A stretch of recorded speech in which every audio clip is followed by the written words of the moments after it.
The hamburger of today, it has pieces of thousands of different cattle ground up in that one hamburger patty.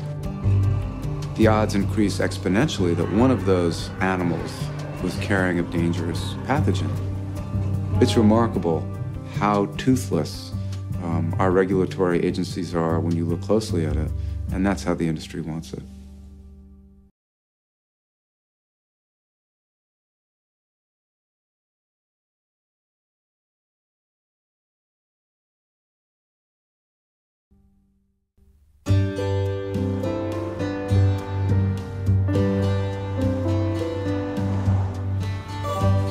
This is the USDA building up here. After the first big push to establish food standards, people just got complacent.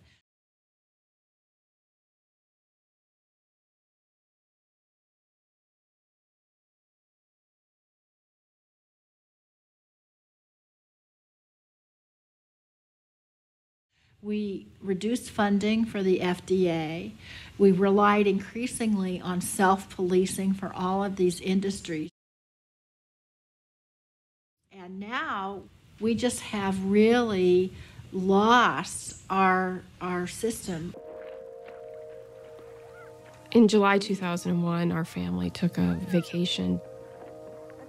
Had we known what was in store for us, we would have never gone home. We ended up eating 3 hamburgers before he got sick. We started to see blood in Kevin's diarrhea, so we took him to the emergency room, and they said, we've gotten the culture back from Kevin's stool, and he has hemorrhagic E. coli.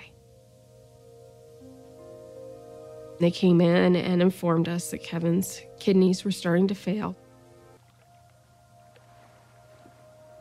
I don't know if he knew what was happening to him, and I don't know. To watch this beautiful child go from being perfectly healthy to dead in 12 days, it was just unbelievable that this could happen from eating food. What was even kind of adding more insult to injury, it took us almost 2 or 3 years in hiring a private attorney to actually find out that we matched a meat recall. On August 1st, my son was already in the hospital. They did an E. coli test at the plant that was positive. They didn't end up recalling that meat until August 27th, 16 days after he died.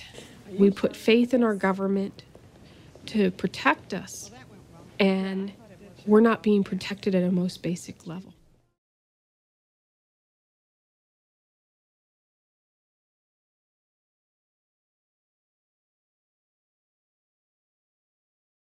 The courts basically said the USDA didn't have the authority to shut down the plants.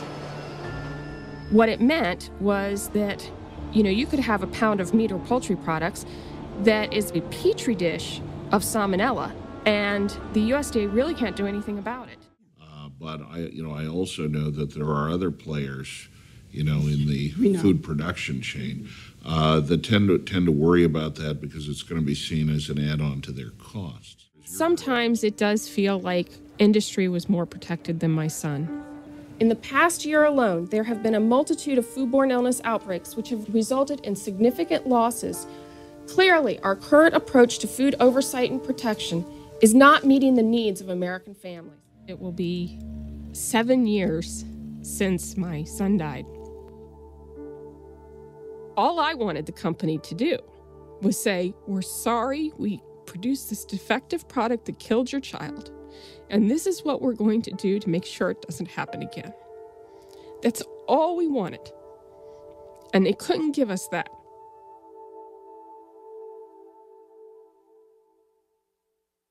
is Bayer Corporation the rat of the week? Internal documents show that after this company positively, absolutely knew that they had a medication that was infected with the AIDS virus, they took the product off the market in the U.S. and then they dumped it in France, Europe, Asia, and Latin America.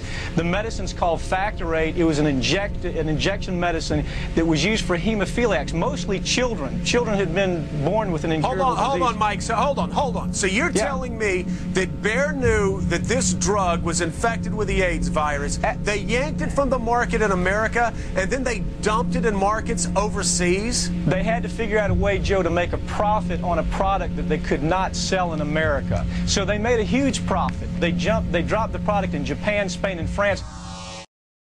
A new breed of fishery scientists started to investigate what had been happening to all the fish in every ocean of the world. Local catches of fish had been declining almost everywhere.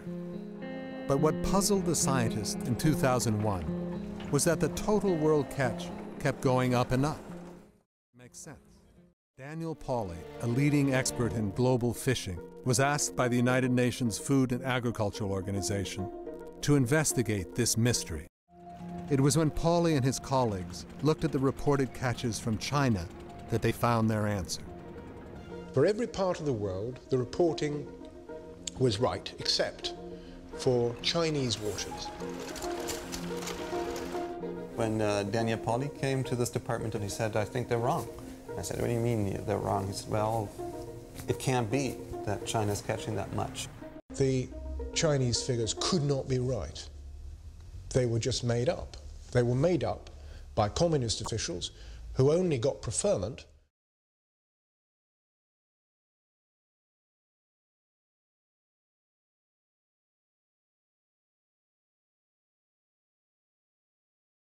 if the graphs went up. Graphs kept going up because they kept making up the figures.